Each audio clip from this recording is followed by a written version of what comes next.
for our Pasig River Report. Yung activity natin today is to determine yung improvement ng water quality using organic soap. Meron tayong sponsor, yung Plantex. So sila yung nagmamanufacture ng mga soap.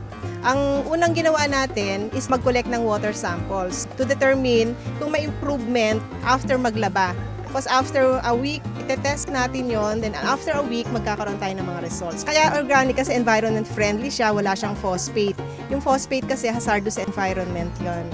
Dati ang estero na ito ay napakasikip at napakaraming mga squatter dito. Ngayon, napaluwag at napaganda ang harapan namin. Kaya isang bagay na ikinatutuwa ko dahil dito magmumula yung pagbabago ng tubig dito sa Estero de Valencia. Nagpapasalamat po ako sa taga-PRRC sa inyong walang sawang suporta na maging maayos at maganda itong aming kapaligiran dito sa Estero de Valencia. Makiisa po tayo sa kalinisan, sa pagpapaganda ng kapaligiran.